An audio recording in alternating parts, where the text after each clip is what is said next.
On Thursday afternoons, our wonderful Bics go over contracts. Isn't that from what time does that happen? 1 to 3. 1 to 3. Our Bics go, every Thursday afternoon, our Bics go over the contracts. That is the top thing that you could really do to sharpen your negotiation skills, is be with Sabra and Tasha. They are a wealth of information. So that's why I chose the topic, because it's the beginning of the year, and I think your negotiation skills are gonna come into play more this year than they did last year. And you may all agree with that, because the market's changing so swiftly. In the past few years, we have been in a speed-based market. There wasn't any negotiation. Appraisals were waived, inspections were waived. We just, as quickly as you could get rolling, we were going to the closing table. Now we are in a skill-based market. Your skill is what's going to differentiate you from everybody else. And we are all here to help you with that skill. Now let me go back before I actually start with some of the bullet points. I said that our name of our team is Carolina Living and Estates. Many of you may not recognize that name because we just changed it. We've always been Keller Carolina Group. So if you look on things, that's us, the Kellers, with Keller Williams. So we changed in order to fill our clients' needs because the market was changing so much. What we were hearing from our clients was our value was coming from their lifestyle changes. They didn't necessarily want to live in the city. We were going further out into the rural areas. And with their lifestyle changes, we changed to meet their needs. So I just wanted to give you that. But the reason that that's important is not because of us. The reason that that's important is because of the value that you bring to your clients. Your value, your confidence in your value proposition is what is going to differentiate you. We're going to go through how you're going to do that. If you don't have one, we're going to talk about that. So your value. I'm going to start by reading something out of Simon Sinek's book. Start with why. With trust, this is on page 84. With trust comes a sense of value. Real value, not just value equated with money. Value, by definition, is the transference of trust. You can't convince someone you have value, just as you can't convince someone to trust you. You have to earn trust by communicating and demonstrating that you share the same values and beliefs. You have to talk about your why and prove it with what you do. So trust, I think that's your biggest value proposition, is trust. When a client trusts you, you're not selling real estate anymore. You are selling a service. You are of service. You are of value to your clients. And what is the key to building trust? It has to be deliberate. It has to be genuine, sincere. What are ways that you build that trust? I think it's not just the client. I'm not just talking about your client relationship. Your trust is built with the whole sphere of people that you bring to your client. Your leadership in the office. We talked a lot in Bold about how new agents have a whole leadership team. And when you go on an appointment, you don't have to say I. It's not just I. It's we. We have people here that will, you have a team. There's a we here. It's not just you out there trying to start your real estate career, but we have a we. It's your lenders. The trust in lenders right now, your lenders are making and breaking things. They're making it for you. If you communicate with a trusted lender, it's your sphere, it's your contractors that you send out to get a home ready. So the trust, you have to be able to call your referral partners and your contractors and say, I need you to come out there. If they don't trust you, they're too busy, they don't come. So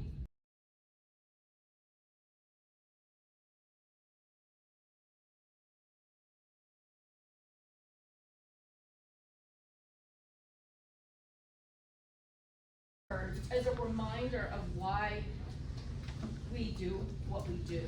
And I think if you remember, if you always keep these things in mind when you're negotiating, it's not just a negotiation with the other agent. It's a negotiation with, there's a lot of parties involved. There's a lot of moving parts in every transaction. So you just have to keep in mind that there's people involved. I've always said that our style of real estate is that we're in the people business, not necessarily the real estate business.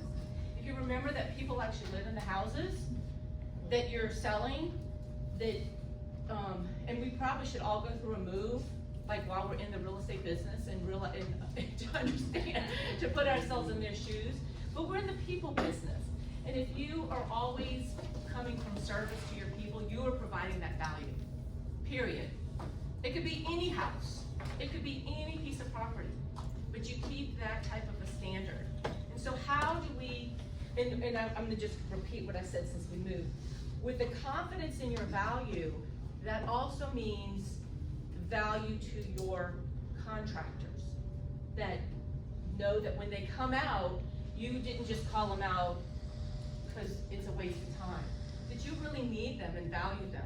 We actually send our contractors Christmas cards and gift cards because they make us look good. I mean, they make us. Without them, we would never be able to finish strong and provide a service to our clients. So we actually treat them with a lot of respect, and I never want to waste their time.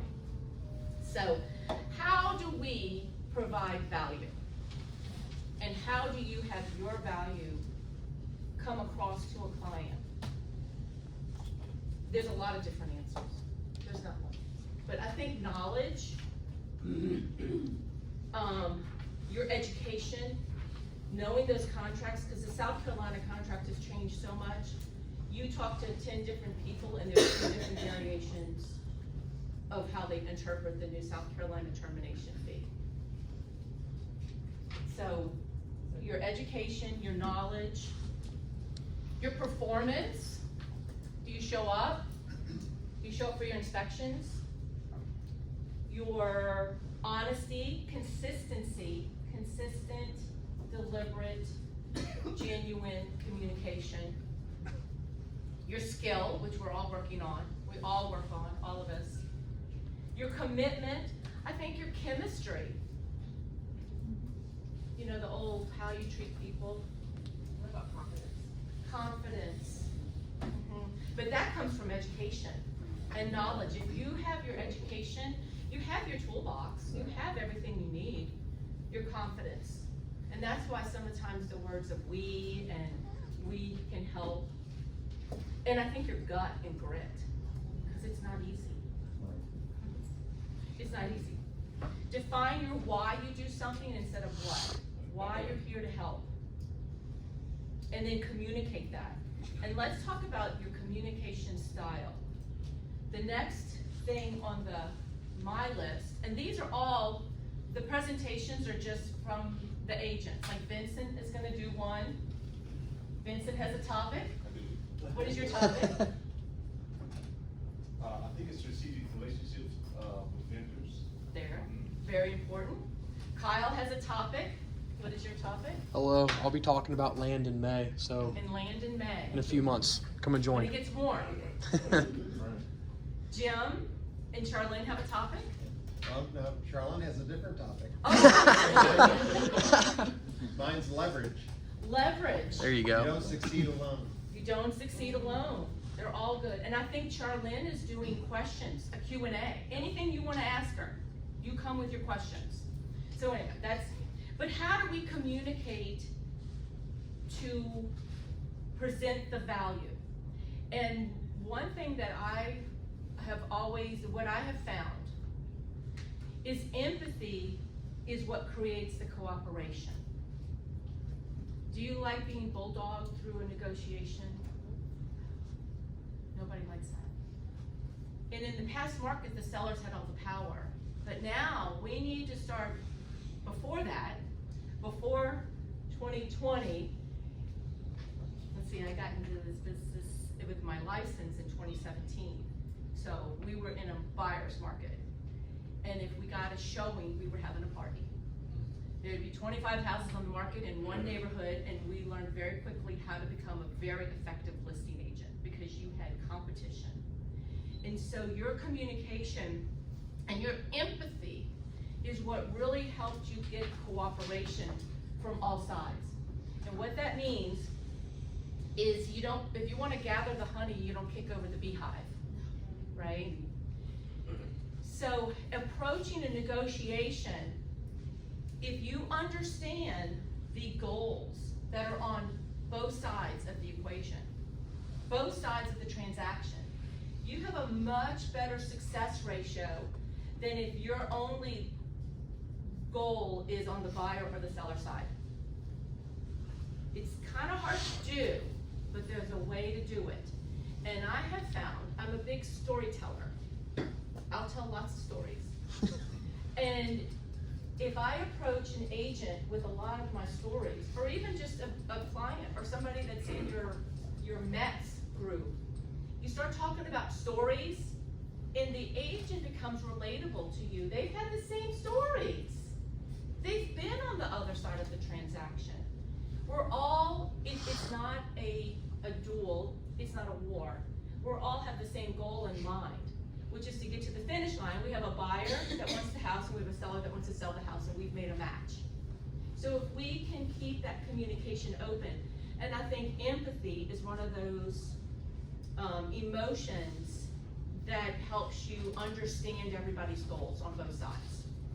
And we have a lot of lenders and we have a lot of contractors that also feel the same way, and they want to work for the solution. So the word empathy also brings up emotion, right? Here's all of our gold laws. So I had actually brought my gold book because we were in the other room, but now we have them all in one. So one of them is keep your emotions between the lines, right? That sometimes gets hard to do. Another one is logic makes you think, emotion makes you act. So emotion, the word empathy brings up emotion.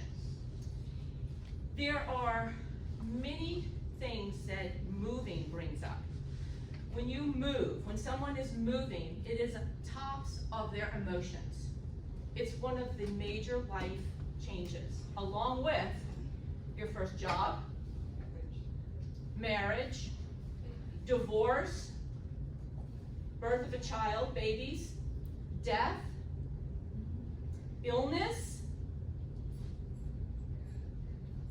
and retirement.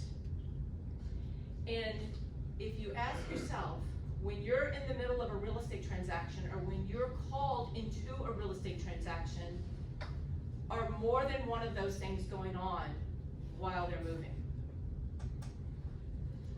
Almost 100% of the time.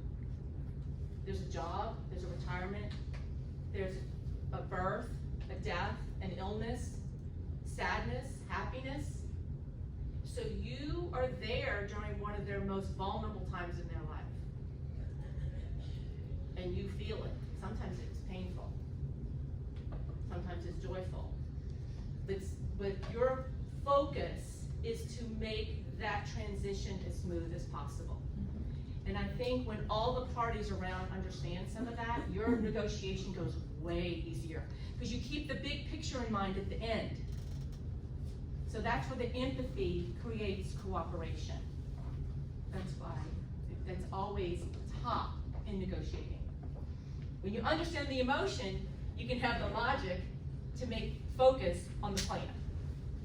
When you understand what their goal is. So the next part of what I was going to talk about is the words that go along with that. The words that create the cooperation. Everyone wants to look good and everyone wants to be right, right? That's the same. So how do we make everybody feel good while we're going through this? And I think a lot of that is asking questions, but you can't ask them in an aggressive manner. You ask with how, why does that affect you? How does that make a difference in your life? What does that do for your family? And that really brings out things that you would never have known. So the questions create a lot of clarity. It also sets up your value proposition, because you care, you're there. It's your value that you bring to them, because other agents are not asking those questions. It's not a transaction, it's about them. It's about them. And I am going to try to put together something that Molly from Asheville Molly, the Molly team, she presented in our Bold class. It is not in any book that I've ever seen, but I was very impressed with it. So here is my rendition of, she did 6 words. I didn't say you took that. Do y'all remember the Bold people? I didn't say, the 6 words, I didn't say you took that. Here's mine. I didn't say you took that. I didn't say you took that. I didn't say you took that. I didn't say you took that. I didn't say you took that. Mm-hmm. It's all different. So our words are our body language, our chemistry, the way you say the words, and I'll go ahead and share my word for the year. My personal word for the year is choose. Choosing what I choose to do, choose who I choose to do business with, choose how I spend my time, and most importantly, choose my words in a different, to make a more impactful statement. Because I can tell a lot of stories and get really wordy. Which means my phone conversations are really, really long. So getting through those 20 contacts a day is almost impossible for me. And to do everything else I have to do every day. So if you make your 20 contacts, the wordiness gets in the way. Yet, people want to hear from you. So they want to talk. And that creates trust. And that creates your value to them. So, it's a balance. Nothing's perfect. We try to balance our time, personally and professionally. So my word for the year is choose. But you can see how you choose to say those 6 words. Everybody's going to interpret it different. I was so, when she said that, when Molly presented that, I thought, you have to really be careful with how you say things. You have to choose your body language. You have to choose how you present yourself. Then the other part of that is, what communication style has no tonality to it?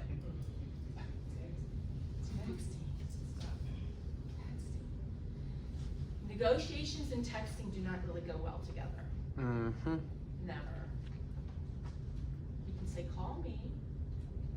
Now, that doesn't mean that everything doesn't need to be in writing. I didn't say that. Everything must be in writing. But a lot of times a conversation can set the tone for the negotiation. Because a conversation tells what everybody has in their goals. So I always try to have a conversation. Now there's some people that don't like to have conversations during negotiations. But I always seem to get in touch with them some way. Call them about 20 times. But texting doesn't set that tone of, I didn't say you took that. So be careful with texting. And I know that our BICs don't really like for any written communication to be in texting form. You can save those text messages now. That technology does exist. But I wouldn't do your whole repair negotiation in a text. Unless you're just saying, send me the due diligence repair request, everything's great. Everybody agrees, unless that's your text message. And also remember, this is a partnership. A negotiation is a methodical process. That's all it is. One step in front of the other to keep that win-win negotiation going. And one way that, another thing to keep in mind is we're fiduciaries. We're not structural engineers, we're not attorneys. We're there to communicate. Have you ever had an agent on the other end answer a question that was a really important question without ever contacting the client? Sure. Like, did you say no? Well, how do you know it's a no? Do we even know the facts? Do you know how much this costs? Do they say? I mean, they can't answer for their client, but they do. But if you recognize that, instead of taking the no, you hear them say no, but then you think to yourself, well, they haven't called client yet, because I just called them. We're on the same phone call. They couldn't possibly have called their client yet. Say, well, what would happen if you presented that to them? Let's just talk about it. I don't have the solution, but let's just talk about it. So when they stop you in your tracks, just keep probing and keep at, well, let's have this conversation. And then I usually go into a story about how we solved this problem. Just go into another story. What was one that we had? Every single structural transaction's. problems. The agent kept answering that there was no structural problem. Mm-hmm. And she sent over a structural report from the builder, and the house was still under a 10-year warranty. It was a newer house, so we had that going for us. But she kept saying, oh, it's fine, and it was inspected by Mecklenburg County inspectors, and they approved it. Now, are all of our inspectors 100% accurate with their report? No. But what they do is they just tag things that need some attention, and you can bring in the specialist. So we went weeks with her answering this structural engineer question with her opinion until we stopped communicating. And in that instance, we did stop. We stopped answering and we sent our structural engineer there. Because it's not, we don't know, right? We can't answer either. So you have to send your professionals. That's where your sphere of trust comes in with the people that you do business with. So we sent our structural engineer and got a report. And that's the only answer. There isn't, and if you know your contracts, remember, the buyers and the sellers both have the right to have a second opinion. Okay? Don't just take, if you represent the buyer and the seller provides a report, you can always check that. It is in your right to do that. It is in contractual rights to do that, not your right. It's a contractual right that you have to go behind and check. Because things change, there's storms, right? If it was a couple years ago, the report's a couple years ago, things have changed. So you have your contractual rights. So I think that's one of our pet peeves is when agents answer for their clients without ever putting it, the client may be completely fine with it. And it may even be a small request, but they just come out and just say no. And that's on the sell side or the buy side. And that leads me to be the problem solver. That's another negotiation tactic. You solve the problem. So usually, before I go into a negotiation, I have the problem solved already. Mm-hmm. And it's not the most expensive solution. It's a solution that I know because I trust our contractors will make everybody feel comfortable moving forward. So I also always tell buyers, sellers, contractors, all of our contractors know this, and I tell agents, our contractors represent both buyers and sellers. I call the same people, no matter which side of the transaction we're on. Because there's a lot of people, agents out there, I'll tell you another story. These are all true stories. We've had estimates There's some real estate firms that only hire the most exclusive general contractors to come out and give estimates. We had one estimate, wasn't a big house, it was $8,000. It wasn't even general contractor work, it was handyman work. Some of it was general contractor, but most of it was handyman work. Before I called that agent, I had our people go out and get the estimate, and it was $1,600. Same work. Mm-hmm. So, because I had that estimate, get all of your facts. These are all facts, they're not opinions. They're all facts. We lined up both estimates, and our seller agreed to a $2,000 credit. But she stomped her feet, and she was not happy because she wanted $8,000.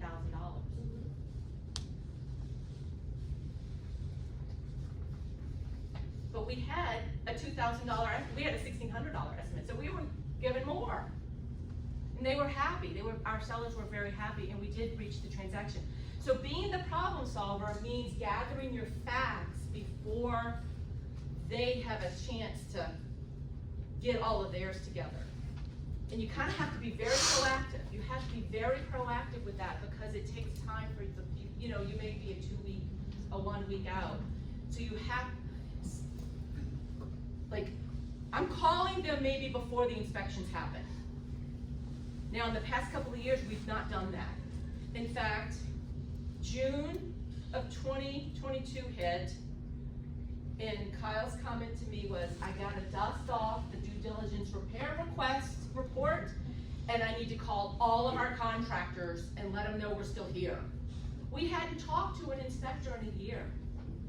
A year! We hadn't called our inspectors.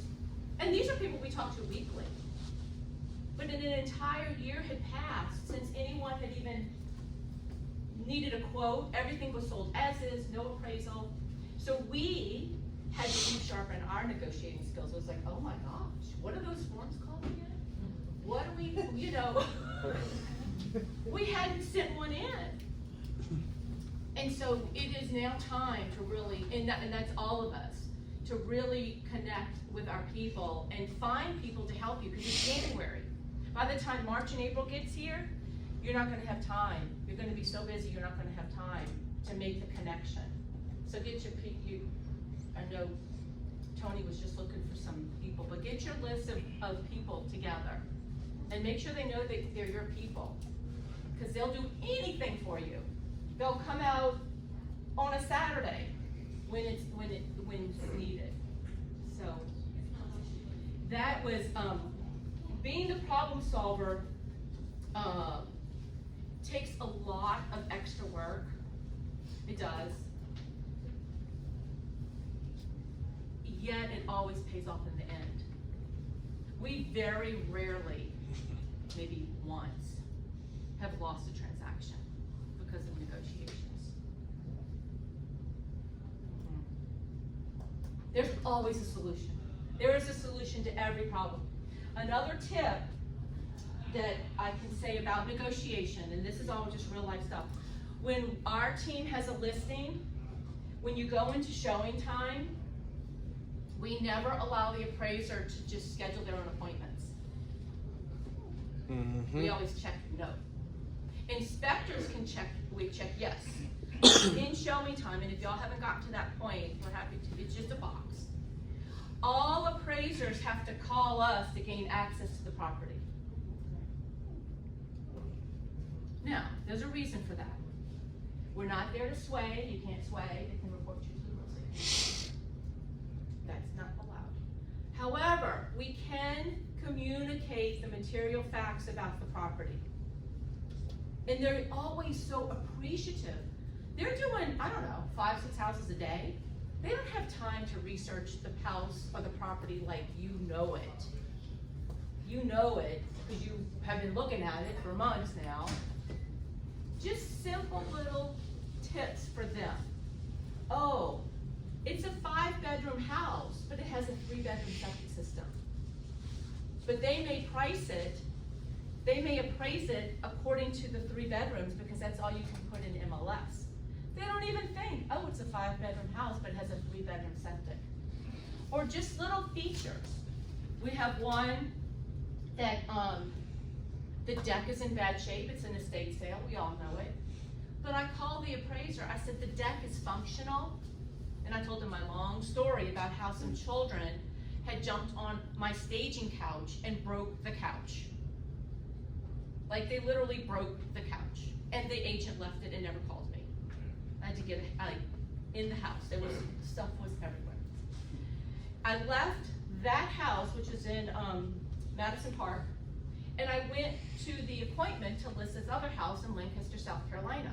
I went from one property directly to the other. And I was mortified that somebody had left my couch broken. It was my couch, it's staging stuff, it was my couch. And never called me. Like, you could have gotten hurt. There was nails and wood and stuff all over the house, all over the living room. So, after I cleaned up that mess, I went out to this other property in Lancaster, South Carolina. It's currently under contract. And I went out on the deck, which the adults use the deck. However, I was petrified that somebody was gonna let their children run out on this deck without watching them. And the slats of it's a house from, it's 1960s, but the slats on the banister, the railing, were like this far apart. And I stood by the banister, it made me a little nauseous, and I went like that, and it moved. And I was like, okay, well, we won't be using an FHA loan or a VA loan on this house. And if y'all don't know, I'm happy to answer that question too. So I told the sellers, I said, well, you know, I realize that y'all come out here. I'm just really worried, and I ended up taping off the door. And I said, I don't want you to be liable. It's an estate sale, like they didn't live there. It was the parents' house. It had been vacant for, I don't know, 5, 10 years. It was vacant. So I put in the comments that the deck, please don't go on the deck. So anyway, the point of the story is I told the appraiser, I said the deck is actually fine. If you would like to go on the deck, I only did that because I was scared children would get hurt. Because if the parents weren't watching them and they ran outside, they could fall through those. The slats were this big. And I said, the sellers realize that the slats don't meet code, but it doesn't matter, the house is sold as is. And he was so thankful. He said, well, thank you for telling me that, because he said, those are things I wouldn't have known. So you can tell them specific set of material facts, and then get in their, it allows you the chance to get in their ear, because if you call them, they'll never call you back. But they have to, so if you check off in showing time that appraisals aren't allowed, not allowed, but they're not allowed to schedule automatically through showing time, you always get that phone call. What you can't say is the schools are great in that area. Don't ever say that to an appraiser. You will, because that's an opinion. You can only stick with the facts. The house has a 3-bedroom septic and it's a 5-bedroom house, or whatever. But you get the point. Because they don't read you make that long feature sheet about your houses, they don't read it. The roof is brand new, they don't read it. But if they talk to you, you're probably the only realtor they talk to that day. And it makes a difference in your appraisal. So the next part about negotiation is follow the process.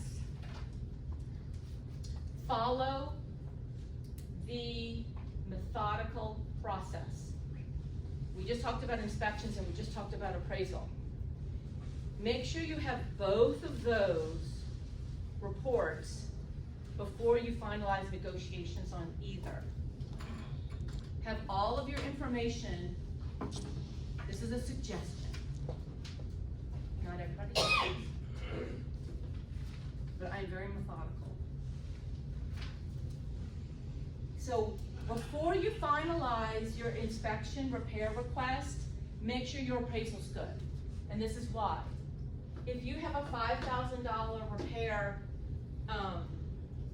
say your repair credit is $5,000, and you sign off on that. You're like, okay, and then you find out in the next 3 days that the appraisal is $5,000 deficient. Now we got a $10,000 problem, and that's how your seller is looking at it. you got a $10,000 problem.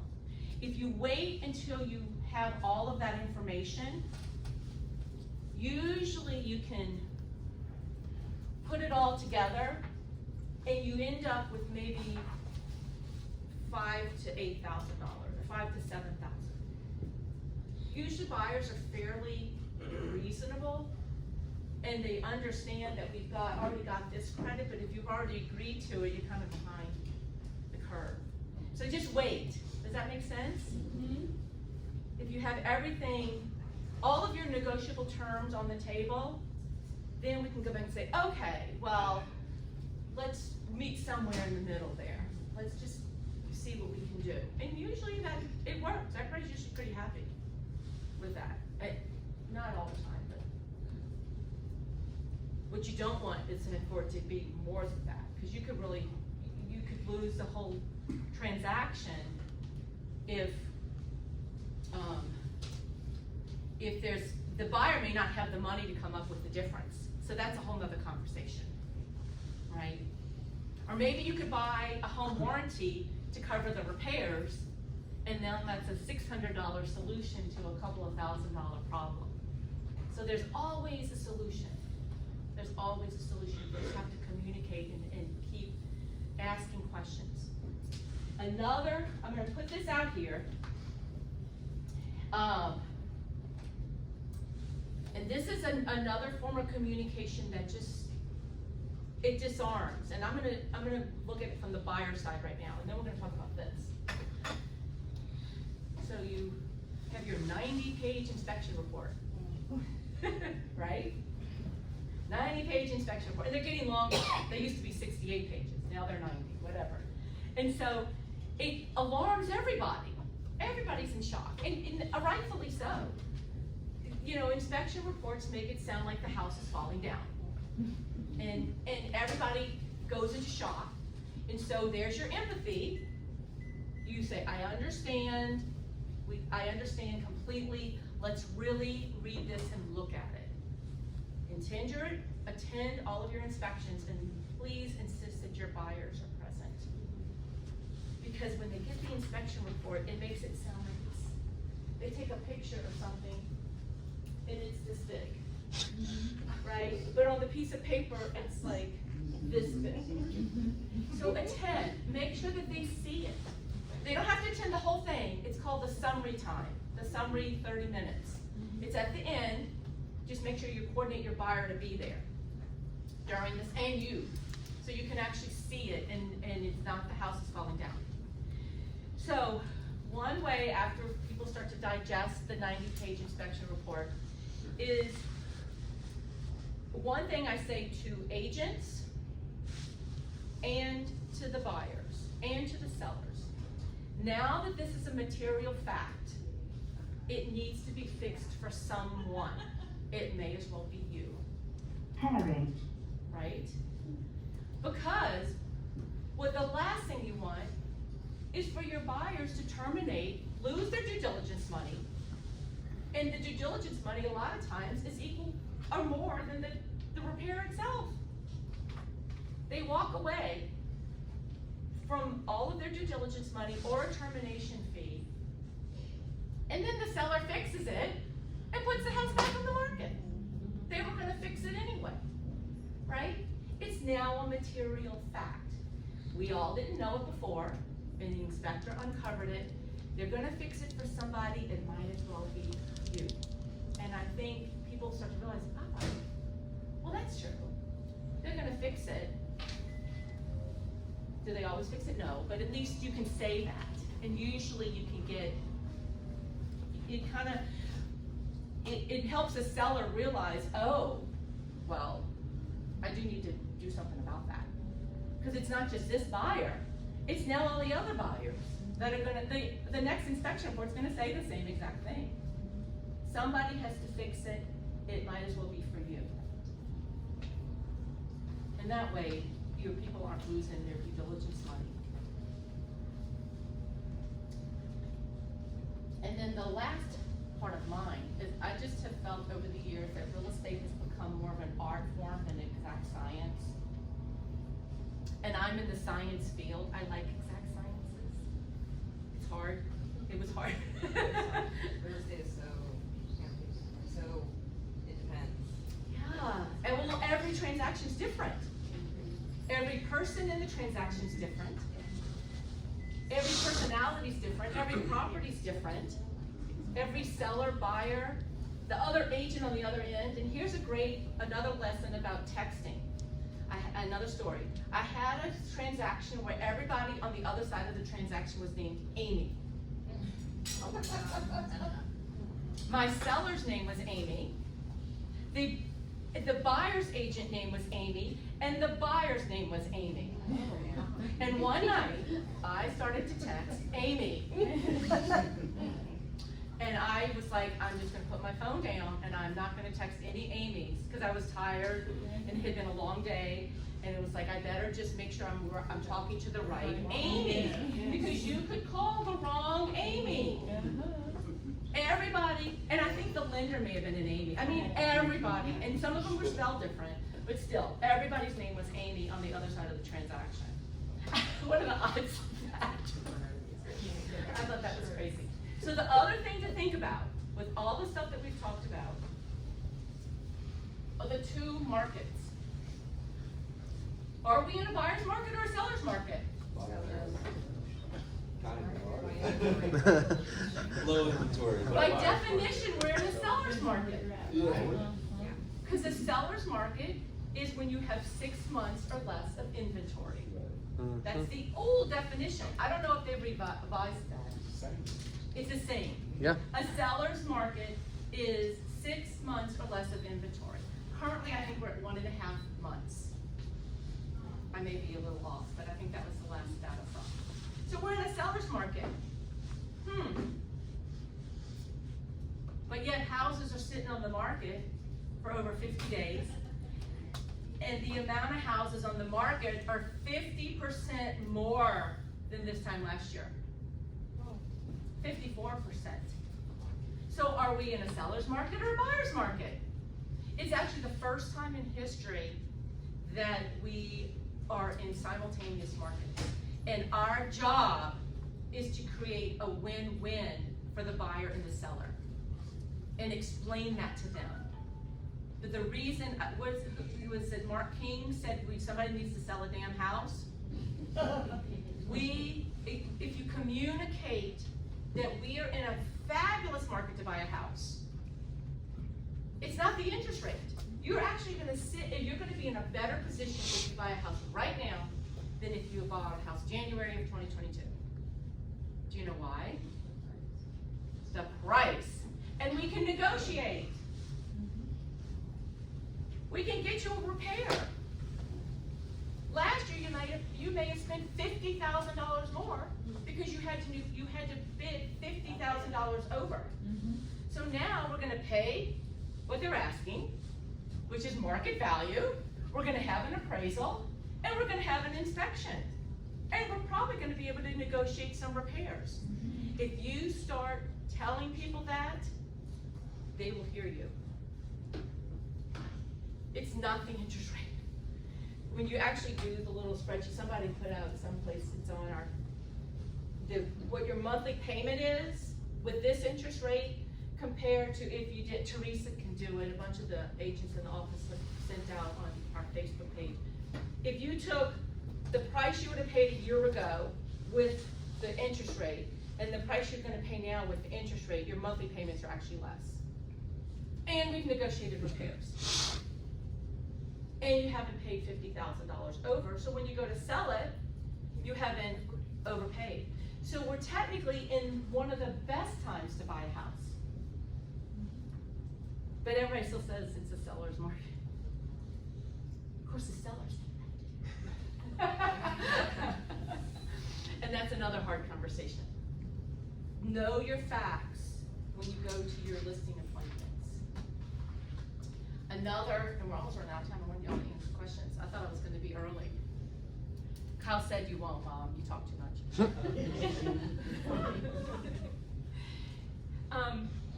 With sellers, a great technique to help them understand the market is we go out on a tour of the homes available.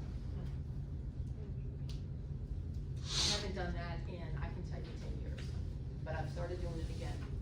Because the price that they want is an old price. So we go, and I schedule appointments at the active, like their competition, right? Because they're gonna enter the market, they're now in the beauty pageant. They're in the market as the next contender in the Miss America, Miss Universe contest. And those other houses, if yours isn't priced right and prepared right, those other houses are gonna sell before yours. So we go out and go see them, and it's very eye-opening. It's a great way for you to study too. It's very eye-opening. It doesn't take a whole lot of houses for them to realize that that price is probably not gonna sell very well. Because you hear a lot of ooh, ooh. So the last part, so we don't know. I almost think this goes from neighborhood to neighborhood. Do you?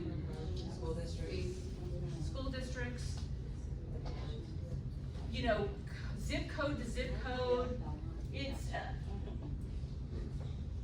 so when you're in this market, if we're gonna be in the buyer side, if you are the buyer agent, so we've got, as you think about all the things we talked about,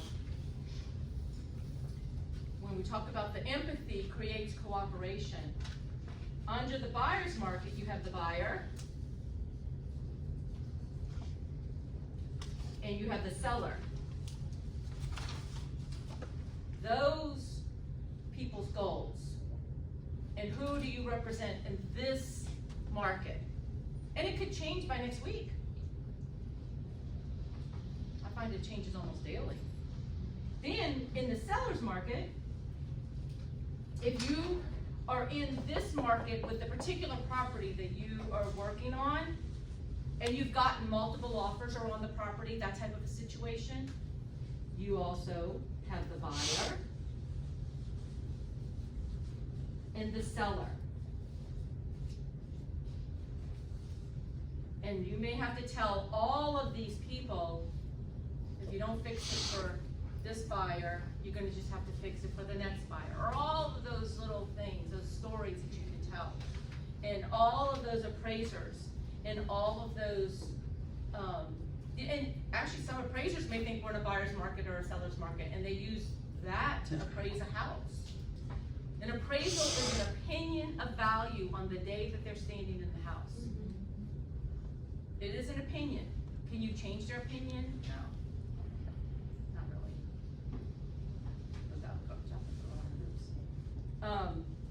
I've heard some people, some sellers are getting appraisers beforehand. Maybe on really luxury, you know, over $1 million properties. They're paying for the appraisal beforehand because prices are just all over the place. Price per square foot is all over the boards. So how do you handle that? And you just have to remember to stick with the facts. Listen to what everybody's saying, or listen to your clients, and use the magic of the stories to build trust and value in what you're gonna bring to the transaction. It's not about just the house, it's about the people that are in a part of that transaction. Do y'all have any questions? Do you have a different strategy when you're dealing with an investor, like you're the buyer and you're dealing with a seller who maybe didn't live in the home or, how do you handle it? Investors don't have the empathy. Right. There's no empathy, there's no emotion. So it's all about the numbers. So you handle it strictly by, is this gonna be a tear down? What are you gonna do? Those are the questions, like what is your use of this investment? What is your intention to do with this? Is it gonna be a renovation? Kyle's got one now, it's a tear down, and they're gonna split the lots up. I don't know how many, you're gonna split the acreage up and build more houses. So the house doesn't matter. So it's totally different with an investor. It's actually totally different with even land. Yes. Because it's all about the numbers. There's no empathy, there's no emotion. So I mean, if the seller is an investor. Oh, yeah, it's the same. It's the same. When you're entering the negotiation, would you go in extremely low, or would you just kind of be fair on the buyer side when I'm putting in my offer? You have to do what the buyer wants you to do. We have one right now like that. And you can send them the comps. So we talk about the comps, and if they want to go in low, the pros and cons of that, meaning they may not talk to you. They may not negotiate with you if you go in too low. Can I add on to that? I have a specific formula, and I mean, she taught it to me. It's really quite simple. It doesn't matter what you're doing. The best thing that's worked out for me with regards to land, residential, if you got something that comes up in the inspection report or like a bad perk test, material facts all the way. I do not start a communication with the negotiation. It's an art, like what she's saying. Send an email and give them the material facts. Like right now, I'm dealing with a $39,000 lot. It's literally, it's the craziest thing. The soil's bad. I sent them the soil report, and I did not tell them what my buyer wanted to do. So now I know that without me having to like ruin the reputation of the transaction, the listing agent and the seller, their wheels are turning, and time is on our side. So something that might help you, don't ever start off a negotiation and say, hey, here's the inspection report, or like, we want this and that. Like, just, hey, for your client's review and consideration, here's the inspection report, and just send it to them and just sit back and be quiet, and then maybe go over some strategy with your client, because tomorrow might be a new day and they might like something different, you know? That would be my suggestion. That's a good point. Send the inspection report and sit back and wait and be quiet and let them process, and then go back a day or two later with the report. Yeah, because they're usually scared. Depends. Very interesting. They're usually scared at that point, and then they're not gonna like talk to you, and then I go and say, hey, here, it's the next day, did you receive this? And then I know that they're like starting to scramble, and then they show their colors before we show like what we're trying to do, and then you have a higher education of what you can get, and it can completely resituate the entire transaction for you, where you're sitting in the driver's seat. You have to get your client's permission to share that report. Sure. Yeah, you want to have permission. In thinking about that with inspection reports, sometimes we have to negotiate a little bit with our buyers on what they want to ask for. So do you have a strategy for what should be fixed and what could be fixed? The strategy is when you enter into the contract actually says that the house is sold as is. So it's an expectation. Of course, that's where this negotiation that we just so much forgot about in the last 2 years, because we weren't having to negotiate anything. So the contract says that the house is sold as is. So we kind of go in with buyer consultation, is that's what you set the expectation. Now, there are things like a soil test. If somebody's gonna build a house, you have to have, you have to have that. You have to have some soil, you have to have stability for them to build a house. So anything above and beyond, we wanna focus on major repairs. And there's still people that have come back and say they want everything. My question is, so for those of us who have been asked to maybe do a land transaction and have never done one, like we were agents, what is the best resource for us to be educated on land sales and buying? I found a book that says like, Yeah. it's a red book that says, what is it, 10, I forget the title, but It's it's a little about, book. yeah. We are part of the land network, and we attend their seminars and masterminds.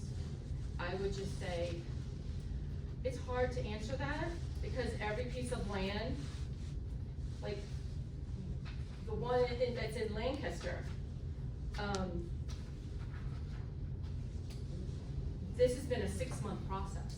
So a lot of the land transactions are way more detailed, we own land and are experienced in farming and agriculture and timber, like talking to foresters. It's 20 years of experience. The industry has changed. People are looking at land in a different way, and the regular person, that's when I said that we had rebranded and redefined our value proposition. It was because of the clients that were actually, we were becoming more of into the land and the luxury and the development side of business, not just we serve the houses too, the rental houses. I would say read, do it, ask a lot of questions. Kyle calls the county for everything he's doing. Because every county is different. Every I was looking county at is that. different. The residential zoning has different codes for every county. It's confusing. In every city. Very- So sewage capacity, everything is, it's very confusing. So county and city. In township, They're completely different. they're completely different. Like How do city you versus, call? huh? How do you know who to address your questions to when you're looking at like if you have a question? Just call the zoning department, and then if they say, oh, it's not in the city limits, call the county. Yeah, it's really, We had one that was Just out of Google city it. limits in a township, which meant it was completely different. The townships trumps the city, and is there a hierarchy with what trumps what when it comes to that? Like how do They all have to be happy. Okay. They all have to be happy. Yeah. get familiar with the county GIS, and it sucks, but they're all different. Like Mecklenburg is, we got money. The county GIS is amazing. And then when you get to like Kershaw County, South Carolina, you're looking at something that's like 40 years old, and you're like, how do I operate this thing? So, it's literally all different. And sometimes it could be a headache, but just keep doing it, and you'll get the hang of it. Mm-hmm. Thank you. Mm-hmm. When you're doing your home pageant, is that like prior to listing? Like, is that part of your listing packet? And if so, how do you kind of talk them into doing that? Because, you have people who maybe work, maybe they don't have time to like go and look at these, how you get that pushback? How do you kind of present it so maybe you avoid that pushback? I've always done, everybody wants to go see everybody else's house. Okay. I just present it like, let's just go on a field trip. I make it fun. It's not gonna take us long, but it's just a fun. I present it as fun, and I'm gonna go. Would you like to come along with me? Type of a thing. We can grab lunch or coffee, or and let's just see what the competition. I also use it for price drops because it's just so hard. If you look at your comps, the comps from 4 months ago are not the prices now. And they're looking at you like, well, Zillow says my house is worth this. Now, I have a good Zillow story. And I think we talked about it in bold. Zillow has gone out of business of buying houses. Anybody that tells you about Zillow, stop them in their tracks. Zillow went out of business because their business model didn't work. They are no longer buying homes. They bankrupted themselves because the Zestimate, they were using their Zestimate, and they can't sell the houses for the Zestimate. And that's all you have to say. Now, do we go to Zillow and look at all the pictures? They still do, sure. But you are the expert. But that is a fact. We're not making that up. Zillow did go out of business of buying homes. Didn't they lay off people? Yeah, they laid off like the majority of their buyer crew. Mm-hmm. Yeah, they laid off all their buyer agents.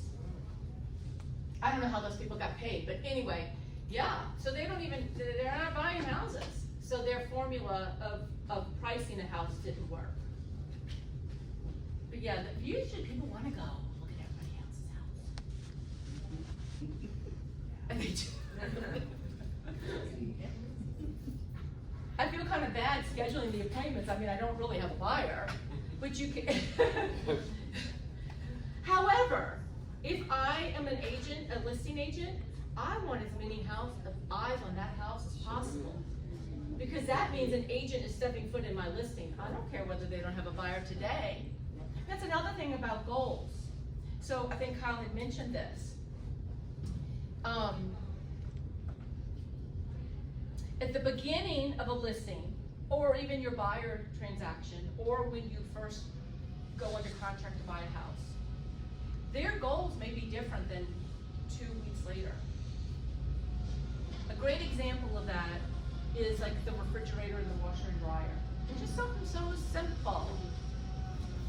Sellers will tell you every day, oh, I'm taking my refrigerator, my washer, and my dryer. And then the contract, an offer to purchase comes in, and they want those things. So the real conversation is, what are you gonna do with your washer, dryer, and refrigerator? The cost of moving it from California, or to California, exceeds the value of the products.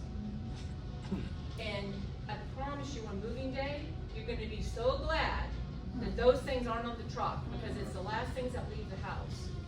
And most of the time, the refrigerator doesn't fit in the new spot in the house. So just say, and almost every time it's like, oh gosh, I don't want those little things. But they thought they did 2 weeks before, or just a few days earlier, like on Friday before the showing started, and then on Monday they're just like, oh, they can have them, I don't want these things. So just remember that daily their goals change, and just ask them.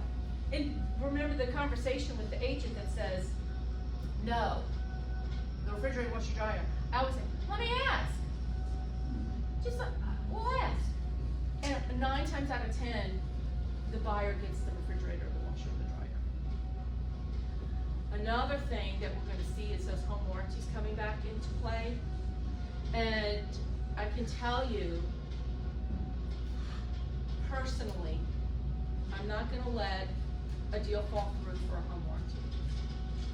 I've bought many home warranties, especially when you become the hero to your clients when they use that home warranty. And for $600, and it can come right out at the closing. You really don't even have to pay for it. You can pay for it at closing. But it's just an opportunity for you to bring that value that you don't have to pay for until you have the closing. And why would you allow one of your transactions for somebody not to be happy with a house because of home warranty? So they're gonna be coming back into play, and we provided them. And they will be repeat clients and lifetime, what is it called, forever clients? Not past clients, they're forever clients. That's our name. It's not past clients, it's forever clients. And they remember, and you get an email. When you buy the home warranty, you get an email when it's used. Oh. Yeah, and so then you call, is everything okay?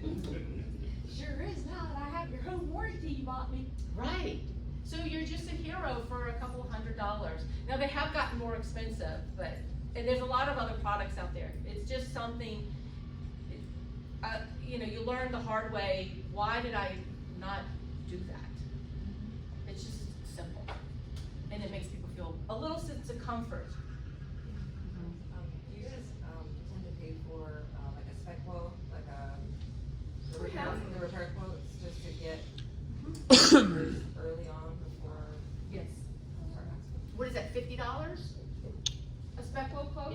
Depending on the amount of repairs and how fast you need it, but if you use him, I forget the guy's name, but if you use him to, if you use him and his company for the repairs, they'll credit you that inspection quote. So they're a big tool. Like if y'all can't figure out, like come to an agreement, then he's got a quick turnaround time. Mm-hmm. He's a lifesaver if you need it. Yes, I think this year is gonna be definitely a year of high-speed negotiations with high-speed repair requests when spring gets here. Yeah, we're putting in a rush on almost every appraisal even. Every appraisal is almost getting into a rush situation to meet these due diligence dates. That's why the contract is important. Know your dates. Make sure that appraisal comes in before your due diligence date. And your lender, call the lender and say, we don't have it yet. We need it, like hurry. So that brings us back to your point about submitting the repair request along, like having everything before you. Mm-hmm. So what do you do if It's not always perfect. not always perfect. Well, you can also negotiate an extension of the due diligence Right. by a day. You can ask, right? You can ask. Now, South Carolina, remember, the appraisal isn't part of that termination fee. So it's different. But some of the realtors down there think it is. So you can renegotiate, to make sure you get that appraisal.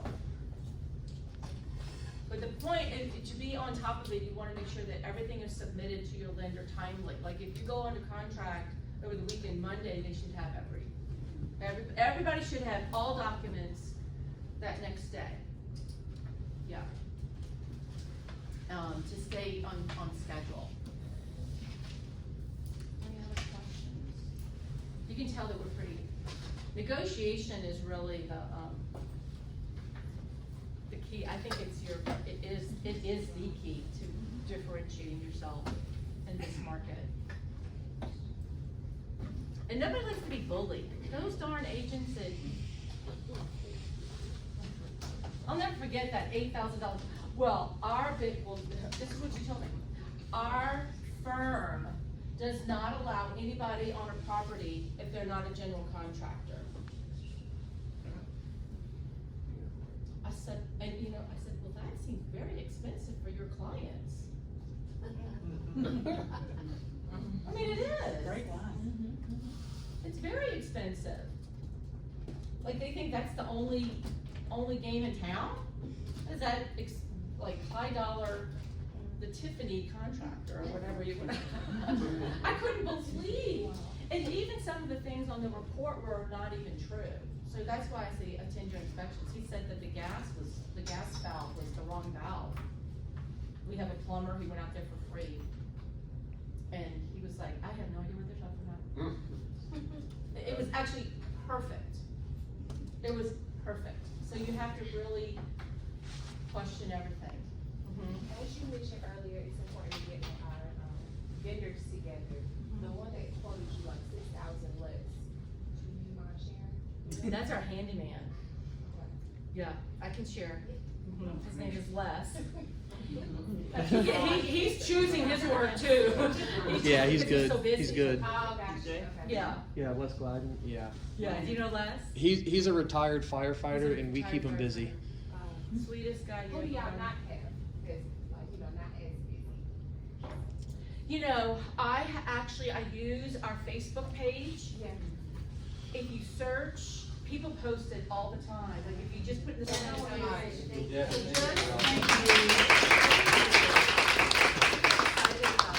just real life stuff. Yes, Bold was fabulous. So I've been here, what did I say, 11 years? I took Bold when I first joined here.